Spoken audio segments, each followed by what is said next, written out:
మనకు మెట్రో వచ్చింది. మెట్రో వచ్చిన తర్వాత కొంతవరకే ఉంది, హైదరాబాద్ అవుట్స్కట్స్ దాకా లేదు. ఇప్పుడు చూసుకుంటే మెట్రో డెవలప్మెంట్ అనేది చాలా జరుగుతుంది. సో ఇప్పుడు మెట్రో డెవలప్మెంట్ అయ్యే ఏరియాలో రియల్ ఎస్టేట్ ఏ ప్లేస్లో మనం పెడితే, ఏ ప్లేస్లో ఇన్వెస్ట్ చేస్తే బాగుంటుంది? ఎస్ అండి, ఇప్పుడు ఆల్రెడీ ఫేజ్ 1 కింద మెట్రో ఆల్రెడీ కంప్లీట్ అయిపోయింది. ఇప్పుడు ఫేజ్ 2 స్టార్ట్ అవుతుంది. ఈ ఫేజ్ 2 అనేది మనకు ఇటువైపు చూస్తే మియాపూర్ నుంచి పటాన్చెరు వేస్తున్నాం. ఓకే, ఇది ముంబై హైవే అంటారు. ఈ ముంబై హైవేలో కూడా గ్రోత్ బాగుంది, ఎందుకంటే మనకు సరే ఇప్పుడు రియల్ ఎస్టేట్కి అసోసియేట్స్ వస్తుంటారు, పోతుంటారు, అండ్ కొంచెం యునైటెడ్గా ఉంటారు. అసలు ఎందుకు అలా అవుతుంది బేసిక్గా? ఎస్ అండి, చాలా మంది వస్తూ ఉంటారు, పోతూ ఉంటారు. ఇది natural process in real estate అన్నమాట. నిలబెట్టుకోలేకపోతున్నారు. ఎవరు నిలబెట్టుకోపోతున్నారంటే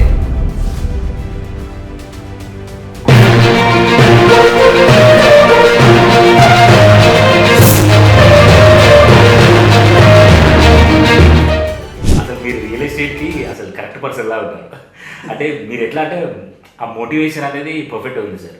సో మీరు మోటివేషన్ క్లాసెస్ కూడా ఇస్తారని చెప్పారు సార్. అవునండి. సో అది ఎట్లా స్టార్ట్ అయింది సార్ అసలు మీ లైఫ్లో? సో నేను ఈ 10 ఇయర్స్ నుంచి ఈ ఫీల్డ్లో ఉన్నానండి. నేను నా కెరియర్ 2014లో స్టార్ట్ చేశాను యాజ్ ఎ ట్రైనర్గా. సో నేను ఒక కార్పొరేట్ ట్రైనర్, అంటే నాట్ ఓన్లీ రియల్ ఎస్టేట్, అంటే డిఫరెంట్ ఇండస్ట్రీలో నేను ట్రైనింగ్ ఇచ్చున్నాను. అటు ఎడ్యుకేషన్ ఇన్స్టిట్యూషన్స్ అనుకోండి, ఇటు రియల్ ఎస్టేట్ కంపెనీలు అనుకోండి, తర్వాత వేరే ఇండస్ట్రీస్ సంబంధించిన కంపెనీస్ అనుకోండి, ఐటీ కంపెనీస్లో కూడా ట్రైనింగ్ ఇచ్చున్నాను. Super sir. సో ఇలాంటి ఒక ఫీల్డ్లోకి రావడానికి మెయిన్గా నాకు ఒక పర్సన్ ఇన్స్పైర్ చేశారు నన్ను. సో అతని వల్ల నేను రావడానికి ఇష్టపడ్డాను ఈ ఫీల్డ్లోకి. అండ్ చాలా మంది అంటూ ఉండే, శ్రవణ్ మీ వాయిస్ బాగుంటుందని ఎంతో మంది నుంచి విన్నాను నేను. అవును. సో ఆ వాయిస్ నేను ఏదో ఒక రకంగా వాడాలి అని చెప్పి నాకు అనిపించింది, అంటే నా వాయిస్ పబ్లిక్కి వినిపించాలి అని చెప్పి అనిపించిన తర్వాత ఈ ట్రైనింగ్ ఇండస్ట్రీ అనేది బాగుంది అని నేను డిసైడ్ అయ్యాను అనమాట. ఈ లెర్నింగ్ అండ్ డెవలప్మెంట్ అంటారు, ఈ ఫెటర్నిటీలో నా ముద్ర అనేది ఉండాలి అని చెప్పేసి ఈ ఫీల్డ్కి రావడం జరిగిందండి. నిజంగా బాగుంది వాయిస్, చాలా అంటే చాలా బాగుంది sir. Thank you sir. Sir and ఇప్పుడు ఏంటంటే మనకు మెట్రో వచ్చింది. మెట్రో వచ్చిన తర్వాత కొంతవరకే ఉంది, హైదరాబాద్ అవుట్స్కట్స్ దాకా లేదు. ఇప్పుడు చూసుకుంటే మెట్రో డెవలప్మెంట్ అనేది చాలా జరుగుతుంది సార్. సో ఇప్పుడు మెట్రో డెవలప్మెంట్ అయ్యే ఏరియాలో రియల్ ఎస్టేట్ ఏ ప్లేస్లో మనం పెడితే, ఏ ప్లేస్లో ఇన్వెస్ట్ చేస్తే బాగుంటుంది? ఎస్ అండి, ఇప్పుడు ఆల్రెడీ ఫేజ్ 1 కింద మెట్రో ఆల్రెడీ కంప్లీట్ అయిపోయింది. ఇప్పుడు ఫేజ్ 2 స్టార్ట్ అవుతుంది. ఈ ఫేజ్ 2 అనేది మనకు ఇటువైపు చూస్తే మియాపూర్ నుంచి పటాన్చెరు వేస్తున్నాం. ఇది ముంబై హైవే అంటారు. ఈ ముంబై హైవేలో కూడా గ్రోత్ బాగుంది, ఎందుకంటే మనకు జైరాబాద్ దగ్గర నిమ్స్ వస్తుంది కాబట్టి. సో ఈ పటాన్చెరు వరకు కనుక మెట్రో అవుతే డైరెక్ట్ మనము ఓఆర్ఆర్ కనెక్ట్ అయిపోతాం ఇమీడియట్ గా. అంటే ఇప్పుడు మీరు ఎంజీబీఎస్ లో బయలుదేరినా సరే మెట్రోలో మీరు పటాన్చెరు వెళ్ళాలంటే నాట్ అంటే 30 minutes మీరు రీచ్ అయిపోతారు. నాట్ మోర్ దాన్ 30 minutes అని చెప్పొచ్చు ఎంజీబీఎస్ నుంచి. అదే కనుక ఇప్పుడు మీరు బస్సులో వెళ్ళాలి, లేదంటే ఒక కార్లో వెళ్ళాలనుకుంటే ఎంజీబీఎస్ నుంచి పటాన్చెరుకి మీకు 2 hours ఆఫ్ టైం పడుతుంది ఈజీగా. సో అంటే ఈజ్ మోడ్ ఆఫ్ ట్రాన్స్పోర్టేషన్ అవుతుంది కాబట్టి జనాలు ఏం చేస్తున్నారంటే సిటీలో ఉండే వాళ్ళు కూడా, అంటే ఎప్పుడైతే స్టార్టింగ్ లో ఇన్నర్ రింగ్ రోడ్ అనేది ఒకటి ఉండే IRR, ఈ ఇన్నర్ రింగ్ రోడ్ లోపల ఉన్న జనాలందరూ కూడా ఇప్పుడు ఓఆర్ఆర్ దగ్గరికి వచ్చేస్తున్నారు. ఎందుకంటే విశాలమైన రోడ్లు, వాతావరణం అనుకోండి, తర్వాత ఈ ట్రైన్ కనెక్టివిటీ అనుకోండి, తర్వాత రోడ్స్ ఎక్స్పాండ్ అవుతున్నాయి, ఇన్ఫ్రాస్ట్రక్చర్ డెవలప్ అవుతా ఉంది. ఇవన్నిటి వల్ల సో ఈ ఓఆర్ఆర్ దగ్గర ముంబై హైవే పైన అన్నిటిపైన ఇన్వెస్ట్మెంట్ చేస్తూ ఉన్నారు. అండ్ ఇటువైపు కాకుండా మనకు శంషాబాద్ టర్మినల్, అంటే Rajiv Gandhi international airport terminal కి డైరెక్ట్ ఎయిర్పోర్ట్ ని మన ఎయిర్పోర్ట్ కి మెట్రోని కనెక్ట్ చేస్తున్నాం. సో అక్కడ కూడా మనకి డెవలప్మెంట్ స్కోప్ ఎక్కువ ఉంది. అండ్ తర్వాత ఇటువైపు చూస్తే అంటే సౌతర్న్ పార్ట్ ఆఫ్ హైదరాబాద్ అంటారు అనమాట. ఈ సౌతర్న్ పార్ట్ ఆఫ్ హైదరాబాద్ లో మనకు 2 సిటీస్ వస్తాయి మెయిన్గా. ఒకటి వచ్చేసి షాద్ నగర్, ఒకటి వచ్చేసి కడతాల్. సో ఈ కడతాల్ వైపు కూడా ఇప్పుడు మీరు చూస్తూ ఉన్నారు, మన Revanth Reddy government 4th city చేస్తున్నారు. 4th సిటీ అనేది మనకు కందుకూరు, ముచ్చర్ల ఇదంతా కూడా 4th సిటీ వస్తుంది, శ్రీశైలం హైవే. సో ఈ శ్రీశైలం హైవే వరకు కూడా మనకు కందుకూరు వరకు మెట్రో వస్తుంది. ఈ సరౌండింగ్స్ లో మీరు ఎక్కడ ఇన్వెస్ట్మెంట్ చేసినా డెవలప్మెంట్ అనేది 100% ఉంటుంది. కానీ ఇన్వెస్ట్మెంట్ చేసిన తర్వాత మినిమం ఒక 5-6 years వెయిట్ చేయాలి. ఎందుకంటే ఈ రోజు మెట్రో స్టార్ట్ చేస్తే రేపే కంప్లీట్ కాదు కదా ప్రాజెక్ట్. అయ్యో నేను ఇన్వెస్ట్మెంట్ చేశాను, ఏమవుతుంది అనేది ఈ డౌట్ ఉండదు ఎవరికైనా. అంటే నేను ఇన్వెస్టర్స్ అందరికీ కూడా నేను స్ట్రాంగ్ గా చెప్పే సొల్యూషన్ ఏంటంటే, ఇన్వెస్ట్మెంట్ చేసిన తర్వాత ఇమ్మీడియట్ గా గ్రోత్ రావాలంటే రాదు sir. They have to wait for at least 4 to 5 years of time. అప్పుడే గ్రోత్ కనబడుతుంది. డెవలప్మెంట్స్ కానీ, తర్వాత అక్కడ ఉన్న రోడ్స్ అనుకోండి, అక్కడ ఉన్న ఎంప్లాయ్మెంట్ ఆపర్చునిటీస్ అనుకోండి, ఇవన్నీ రావాలంటే 5 years ఆఫ్ టైం పడుతుంది మినిమం. సో 5 years తర్వాత మీరు డెవలప్మెంట్ గురించి అడగండి, గ్రోత్ ఎంత వచ్చిందని అడగండి, అది బాగుంటుంది. ఈ రోజు పెడితే రేపే పెరగాలంటే పెరగదు. సో రియల్ ఎస్టేట్ అనేది ఎలా ఉంటుందంటే మ్యాజిక్ అండి. Any time anything can be happen అంటారు. ఏ సిచ్యువేషన్స్ లోనే ఏమైనా జరగవచ్చు. ఇప్పుడు లెట్స్ సే మొన్న ఈస్ట్ ఆఫ్ హైదరాబాద్ లో వరంగల్లో ఎయిర్పోర్ట్ ఇచ్చారు. ఓకే, ఆ ఎయిర్పోర్ట్ ఇచ్చిన తర్వాత అక్కడ మొన్నటి వరకు 40 లక్షల నుంచి 50 లక్షల ఎకరం అమ్మారు. అలాంటిది ఇప్పుడు ₹1 కోటి పైన అమ్ముతున్నారు. జస్ట్ ఒక 2 days ఆఫ్ టైంలో అంటే అనౌన్స్మెంట్ ఇచ్చారు, 2 రోజులకే ₹1 కోటి ఎకరం అయిపోయింది. సో ఇలాంటివి అనేవి చాలా సిచ్యువేషన్స్ ఉంటాయి. Yes sir. అండ్ ఇంకో విషయం సార్, నేను ఇది జనరల్గా మన తెలుగు రాష్ట్రాలలో అన్ఎంప్లాయ్మెంట్ అనేది ఎలా ఉంటుందో మనందరికీ తెలుసు. సో రియల్ ఎస్టేట్ అంటే సెల్ఫ్ మేడ్ లానే కనిపిస్తుంది. అంటే మనం దాంట్లోకి వచ్చి స్కిల్స్ నేర్చుకొని మన దగ్గర ఉన్న స్కిల్స్తోని వీ కెన్ డెవలప్. సో ఇప్పుడు కొత్తగా ఒక గ్రాడ్యుయేట్ అవ్వచ్చు ఎవరైనా, రియల్ ఎస్టేట్లోకి వచ్చి డెవలప్ అయ్యి ప్రొఫెషనల్ లైఫ్ని స్టార్ట్ చేయాలనుకుంటే వాళ్ళకి మీరు ఇచ్చే సలహాలు ఏంటి? ఎస్ అంటే ఏ ఇండస్ట్రీలో అయినా కొన్ని క్వాలిటీస్ ఉంటాయి. ఇప్పుడు ఈ ఇండస్ట్రీ అనేది కూడా ఒక కెరియర్ ఆపర్చునిటీ. ఇది కూడా ఎందుకంటే ఇప్పుడు ఒక ఫ్రెషర్, ఒక గ్రాడ్యుయేట్ లేకపోతే ఒక ఇంటర్మీడియట్ అయిపోయిన క్యాండిడేట్, ఒక 18 years ప్లస్ ఎవరైతే ఉంటారో వాళ్ళందరూ కూడా రియల్ ఎస్టేట్ చేయొచ్చండి. దీనికి చాలా మంది ఏమనుకుంటారంటే రియల్ ఎస్టేట్ చేయాలంటే బ్యాక్గ్రౌండ్ ఉండాలి, ఏమో ఉండాలి, ఇవన్నీ కాదు.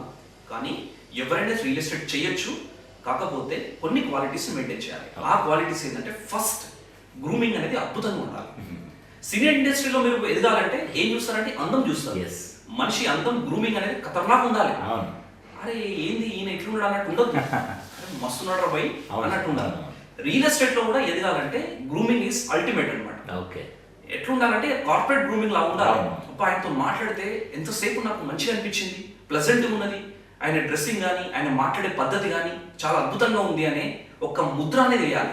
సో దీన్ని నేను ఏమని చెప్తానంటే సిగ్నేచర్ అని చెప్తాను నేను. అంటే చాలా మంది ఆటోగ్రాఫ్ అంటారు కదా, ఈ ఆటోగ్రాఫ్ ఏంటంటే నీ గ్రూమింగ్ తో నువ్వు ఆటోగ్రాఫ్ వేయాలి వాళ్ళ మనసులో. సో అప్పుడు నీకు కిక్ వస్తుంది, రియల్ ఎస్టేట్ చేయాలనే ఒక కుతూహలం పెరిగిపోతుంది ఇంకా నీకు. కానీ గ్రూమింగ్ మెయింటైన్ చేయట్లేదు చాలా మంది రియల్ ఎస్టేట్ లో.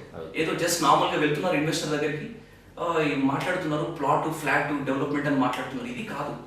ఒక బిజినెస్ మ్యాన్ ఎంతైతే ప్రొఫెషనల్ ఉంటాడో ఒక ఆర్గనైజేషన్ రన్ చేస్తే అంతే ఈక్వల్ టు ఈ రియల్ ఎస్టేట్ అండి. రియల్ ఎస్టేట్ ఫ్రీలాన్సర్ అంటే you are the entrepreneur, you are not an employee. So అంత మైండ్ సెట్ ఉండాలి. నువ్వు ఎంప్లాయీ అయినా సరే ఎంటర్‌ప్రెన్యూర్ మైండ్ సెట్ ఉండాలి రియల్ ఎస్టేట్. అప్పుడు మనం డెవలప్ అవుతాం. తర్వాత ఇంకో స్కిల్ ఏంటంటే నేర్చుకునే ఈ లోపల క్యూరియాసిటీ ఉండాలి. ఆ క్యూరియాసిటీ లేకపోతే అసలు ఎవరు గ్రో అవ్వలేదు. ఏదైనా సరే లెర్నింగ్ ఈజ్ ఎర్నింగ్ అంటారు. లెర్నింగ్ లోనే ఎర్నింగ్ ఉంటుంది. ఓకే, LEARN, L తీసేస్తే ఆన్ ఉంటుంది. సో ఈ రియల్ ఎస్టేట్ లో ఎప్పటికప్పుడు ఏంటి ఉన్నాయి, అసలు ఎలాంటి గవర్నమెంట్ పాలసీస్ ఉన్నాయి, గవర్నమెంట్ ఏం మాట్లాడుతుంది రియల్ ఎస్టేట్ గురించి, ఎక్స్పర్ట్స్ ఏం మాట్లాడుతున్నారు, ఎలాంటి కంపెనీల్లో ఎక్కడెక్కడ ప్రాజెక్ట్స్ వస్తున్నాయి, ఇవన్నీ కూడా ఎప్పటికప్పుడు అప్డేట్ అవుతా ఉన్నారు. దీంతో పాటు కమ్యూనికేషన్ స్కిల్స్ చాలా ఇంపార్టెంట్ మెయిన్లీ. ఎందుకంటే మనం ఒక ప్రాజెక్ట్ గురించి చెప్పాలన్నా లేదంటే ఏదైనా చెప్పాలన్నప్పుడు అది మాటతోనే చెప్తాం మనం.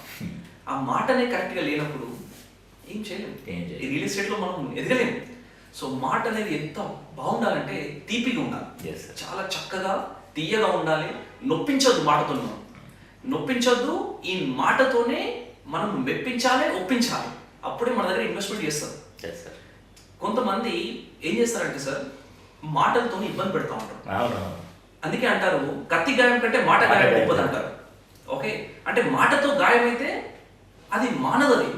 అదే కత్తితో గాయమైంది అనుకోండి, ట్రీట్మెంట్ చేసి 10 రోజుల్లో మానిపోతుంది. అది వాడు చచ్చిపోయేంత వరకు గుర్తుపెట్టుకుంటాడు మనల్ని. మాట ఈ మాట ఇట్లా అన్నాడు, నన్ను ఇట్లా అన్నాడా. సో అందుకే communication skills are very very important. ఈ కమ్యూనికేషన్ స్కిల్స్ అంటే చాలా మంది ఏమనుకుంటారంటే ఓన్లీ మాట్లాడడం అనుకుంటారు. మాట్లాడడం కాదు ఇది. ఇందులో LSRW అంటే లిజనింగ్, స్పీకింగ్, రీడింగ్, రైటింగ్, ఈ 4 కూడా ఇంపార్టెంటే. రియల్ ఎస్టేట్ లో కార్పొరేట్ లో ఎదగాలనుకుంటే, ఏదో నార్మల్ గా ఒక బ్రోకరిజం చేస్తా అనుకుంటే ఇవన్నీ అవసరం లేదు. జస్ట్ మామూలుగా ఓ వైట్ షర్ట్ వేసుకొని కదర్ బట్టలు వేసుకొని పోయి ఇది అని చెప్పి షోప్ టాప్ చేస్తే కథ ప్లాట్ ఏదో అయిపోతుంది. అది టెంపరీ బిజినెస్. అది నేనేమంటున్నా అంటే మీరు కార్పొరేట్ లీడర్ ఎదగాలంటే, ఇండస్ట్రీలో కూడా మీరు ఒక లీడర్ కావాలనుకుంటే డెఫినెట్గా ఇలాంటి క్వాలిటీస్ అనేవి మెయింటైన్ చేయాలి. దీంతో పాటు ఇంకొక అద్భుతమైన స్కిల్ ఏంటంటే మెయిన్గా అతను ఏం చేయాలంటే ఈ రియల్ ఎస్టేట్ సంబంధించిన కొన్ని కోర్సెస్ ఉంటాయి. ఆ ఆ కోర్సు కూడా తీసుకోవాలి. ఏదో వేరే వాళ్ళు చెప్పారనేది కాదు, కోర్సెస్ కూడా చాలా ఉన్నాయి. యూనివర్సిటీస్ కూడా రియల్ ఎస్టేట్ కోర్సెస్ ఆఫర్ చేస్తున్నాయి. ఇది ఎవరికి తెలియదు ఇప్పటివరకు. తెలియదు ఈ ఎడ్యుకేషన్, రియల్ ఎస్టేట్ ఎడ్యుకేషన్ కూడా ఉంటుందని కూడా తెలియదు. సర్చ్ చేయండి, మీరు గూగుల్కి వెళ్ళి సర్చ్ చేయండి, ఎక్స్పర్ట్స్ అడగండి ఎలాంటి యూనివర్సిటీలో ఇస్తున్నాయి. ప్రతి ఒక్క యూనివర్సిటీలో రియల్ ఎస్టేట్ కోర్స్ ఉంటుంది, అది తీసుకోవాలని చెప్తా ఉన్నాను. అప్పుడు మీరు కార్పొరేట్ లీడర్ అయిపోతారు. సార్ ఇప్పుడు రియల్ ఎస్టేట్కి అసోసియేట్స్ వస్తుంటారు పోతుంటారు అండ్ కొంచెం యునైటెడ్గా ఉండరు సార్. అసలు ఎందుకు అలా అవుతుంది బేసిక్గా మీ యాజ్ ఎక్స్పర్ట్గా మీరు చెప్పండి. ఎస్ అంటే చాలా మంది వస్తూ ఉంటారు పోతూ ఉంటారు. ఇది natural process in real estate అనమాట. నిలబెట్టుకోలేకపోతున్నారు. ఎవరు నిలబెట్టుకోపోతున్నారంటే ఒకటి లీడర్స్, అంటే కంపెనీలో ఉండే లీడర్స్, తర్వాత కంపెనీ మేనేజింగ్ డైరెక్టర్స్ అంటే మేనేజ్మెంట్ అనమాట. ఈ రెండింటి వల్ల వాళ్ళు వెళ్ళిపోతా ఉన్నారు. ఇది ఒక రీజన్. సెకండ్ రీజన్ ఏంటంటే ఎవరైతే ఒక పర్సన్ వచ్చారో రియల్ ఎస్టేట్కి, ఆ పర్సన్కి కాన్ఫిడెన్స్ ఉండదు, నేను చేయగలుగుతానా చేయలేనా రియల్ ఎస్టేట్ అనే కాన్ఫిడెన్స్ కోల్పోతూ ఉంటాడు. సో ఈ లీడర్స్ ఏం చేయాలి అంటే వాళ్ళకి అద్భుతంగా ట్రైనింగ్ ఇవ్వాలి. రియల్ ఎస్టేట్ అంటే ఏంటి, ఈ రియల్ ఎస్టేట్లో మనం ఎలా ఎదగొచ్చు, ఎలా ముందుకెళ్ళాలి, ఎలాంటి పద్ధతులు మనం పాటించాలి అనేది వాళ్ళు నేర్పించాలి. వీళ్ళు నేర్పించరు, ఎందుకంటే వీళ్ళు సూపర్ బిజీ లీడర్స్. ఓకే, ఎందుకంటే లీడర్ అనే ట్యాగ్లైన్ వచ్చింది కదా, లీడర్ అనే ట్యాగ్లైన్ విన్నగానే తోపైపోతారు. ఎంత తోపైపోతారంటే ఇక అసలు వేరే సిచ్యువేషన్ ఉంటాడు. అలా చేస్తే టీం ఎక్కడ నిలబడుతుంది, వచ్చిన వాళ్ళు వెళ్ళిపోతూ ఉంటారు. ఆయన అవకాశం ఇచ్చాడు వెళ్ళిపోమని చెప్పేసి. ఓకే, ఎవరైనా సరే ఎంత పెద్ద లీడర్ అయినా సరే ఒక పర్సన్ వస్తున్నాడంటే చాలా నెమ్మదిగా మాట్లాడాలి, గౌరవించాలి, సార్ అని మాట్లాడాలి. ఓకే, ఏంటి సార్ మీరు ఏం చేస్తూ ఉంటారని చెప్పేసి ఎమోషనల్గా మాట్లాడాలి. మీకు ఏదైనా సరే సార్ నేను ఉన్నాను సార్ అని చెప్పి ఒక వాళ్ళకి ఒక భరోసా కల్పించాలి, కాన్ఫిడెన్స్ ఇవ్వాలి. ఇది ఇవ్వలేకపోతున్నారు సార్ చాలా మందికి, అందుకే వీళ్ళు వెళ్ళిపోతూ ఉంటారు. అండ్ ఇంకొక రీజన్ చెప్పాను, మేనేజ్మెంట్ కూడా ఒక్కోసారి రీజన్స్ అనేది ఉన్నాయి. ఎందుకు అంటే వాళ్ళ కంపెనీలో డెవలప్మెంట్ కరెక్ట్ ఉండకపోవడం, లీగాలిటీగా కరెక్ట్ ఉండకపోవడం, ఓకే ఆల్రెడీ కొన్ని ఇబ్బందులలో ఉండి ఉంటారు. సో వాళ్ళందుకు వెళ్ళిపోతూ ఉంటారు. ఓకే, సో దానివల్లే అసోసియేట్స్ అన్నట్లు వస్తూ ఉంటూ పోతూ ఉంటారు. అంతే కామన్. సో ఆల్రెడీ అక్కడ ఉన్న వాళ్ళు ఏం చేయాలి, మంచి మీరు అన్నట్టుగా వాళ్ళకి భరోసా ఇవ్వాలి, వాళ్ళకి ఎమోషనల్ సపోర్ట్ ఇవ్వాలి, అండ్ ఫ్యూచర్ ఏంటో కూడా వాళ్ళకి క్లియర్గా ఎక్స్ప్లెయిన్ చేయాలంట. 100%. Yes sir. సో మరి ఇప్పుడు టీమ్ రిక్రూట్మెంట్ అనేది ఎలా చేసుకుంటే బాగుంటుంది? ఎస్, సో రియల్ ఎస్టేట్లో ఇది ఒక పెద్ద క్వశ్చన్ అండి. టీమ్ని ఎలా రిక్రూట్ చేయాలనేది ఇప్పటికి కూడా చాలా మందికి అర్థమవుతలేదు. ఏదో చెప్తా ఉన్నారు, రియల్ ఎస్టేట్ ఆపర్చునిటీ ఉంది, మీరు రండి, మీరు నేర్చుకోండి మా దగ్గర, మనం ముందుకెళ్దాం అందరం కలిసి, కామన్ గోల్ అందరికీ ఉంది కాబట్టి ఈ కామన్ గోల్లో ప్రతి ఒక్కరం కష్టపడదాం అని చెప్పి పిలుస్తూ ఉన్నారు. ఎవరిని పిలుస్తున్నారంటే చుట్టాలు బంధువులు ఇలా పిలుస్తున్నారు. చుట్టాలు బంధువులు ఎన్ని రోజులు సార్? ఎందుకంటే మన చుట్టాలు బంధువులు అనేది ఎప్పటికీ మనతో ఉండరు. వాళ్ళు ఉండరు, ఏదో కొద్దిగా తేడా వచ్చినా కదా వాళ్ళు దూరం అయిపోతారు. అంటే ఈ బిజినెస్ లో తీసుకొచ్చింది నువ్వే, అటు రిలేషన్స్ కి ఇబ్బంది చేస్తున్నావు, ఇటు నువ్వు ఇబ్బంది పడుతున్నావు. ఇది కాకుండా నేనేం చెప్తున్నానంటే మీరు టీం రిక్రూట్ చేయాలనుకుంటే సోషల్ మీడియా ప్రెసెన్స్ అనేది చాలా ఇంపార్టెంట్. మీరు పోస్టింగ్స్ పెట్టుకోవాలి, లింక్డ్ఇన్ లో పోస్టింగ్ పెట్టండి, అవసరమైతే మీరు నౌకరీలో పోస్టింగ్ పెట్టండి. తర్వాత ఇప్పుడు లోకల్ రియల్ ఎస్టేట్ ఛానల్స్ ఉన్నాయి, దాంట్లో మీరు పోస్టింగ్ పెట్టండి. తర్వాత నెక్స్ట్ మీ ఫేస్బుక్, పర్సనల్ ఫేస్బుక్ ఉంది, దాంట్లో మీరు డిజిటల్ మార్కెటింగ్ చేసుకోండి. ఇన్స్టాగ్రామ్లో మాకు రియల్ ఎస్టేట్ అసోసియేట్స్ కావాలి, మార్కెటింగ్ మేనేజర్స్ కావాలని చెప్పేసి మీరు ఎందుకు పోస్ట్ చేయట్లేదు, వాళ్ళని పిలిచి మీరు ఎందుకు కౌన్సిలింగ్ చేయట్లేదు? సో దీనివల్ల చాలా మంది ఫెయిల్యూర్ అవుతున్నారు. ఎంతసేపు బంధువులు మిత్రులు వీళ్ళ పైన మనం డిపెండ్ అయితే రియల్ ఎస్టేట్లో మనం ఎదగలేము అసలు. ఓకే, ఇది చాలా పెద్ద పజిల్ అనమాట. ఈ పజిల్ అర్థం కాదు అందరికి. అండ్ తర్వాత కొన్ని ఎగ్జిబిషన్స్ జరుగుతూ ఉంటాయి, రియల్ ఎస్టేట్ సంబంధించిన ఎగ్జిబిషన్స్ లో పార్టిసిపేట్ చేయాలి. చాలా మంది పార్టిసిపేట్ చేయరు అసలు. వీళ్ళు ఎందుకు పార్టిసిపేట్ చేయాలంటే సార్ అక్కడికి వెళ్తే వాళ్ళు టికెట్ అడుగుతున్నారు సార్. సార్ మరి మనం రియల్ ఎస్టేట్ లో డబ్బు సంపాదించడం వచ్చినాం, కోట్ల రూపాయలు డబ్బు సంపాదించడం వచ్చినప్పుడు ఒక 10,000 రూపాయలు ఇన్వెస్ట్మెంట్ చేసుకోలేవా? చేసుకోవాలి. ఇన్వెస్ట్మెంట్ చేసుకుంటేనే ఆ ఇన్వెస్ట్మెంట్ అనేది రిటర్న్ ఇస్తుంది మనకు. అందుకే రిటర్న్ ఆన్ ఇన్వెస్ట్మెంట్ అంటారు. ఇది ఏదైతే 10,000 రూపాయలు ఖర్చు పెడుతున్నాం కదా, ఇది చాలా మంది ఖర్చు అనుకుంటుంది. This is not expenditure, this is an investment. So ఈ డిఫరెన్స్ అర్థం కావాలి. ఎగ్జిబిషన్స్ కానీ, తర్వాత లేకపోతే అవుట్డోర్ మార్కెటింగ్ కానీ, ఇంకా డిఫరెంట్ ప్లాట్ఫామ్స్ కానీ ఎక్స్పర్ట్స్ని అప్రోచ్ అవుతూ ఉండాలి. సార్ ఏం చేస్తే నేను రిక్రూట్మెంట్ చేసుకోగలుగుతాను, ఏం చేస్తే నేను టీంని నిలబెట్టుకోగలుగుతాను, నేను 100 మంది ఆర్మీని బిల్డ్ చేయాలంటే ఏం చేస్తాను అనే దానిపైన ఎక్స్పర్ట్ సొల్యూషన్స్ తీసుకోవాలి. వీళ్ళు తీసుకోవట్లేదు, దానివల్ల ఇబ్బంది పడుతున్నారు, చాలా మంది ఫెయిల్యూర్ అవుతున్నారు. సో వీళ్ళు ఫెయిల్యూర్ అవుతూ కొత్త వాళ్ళని కూడా ఫెయిల్యూర్ చేస్తున్నారు. ఇదన్నమాట.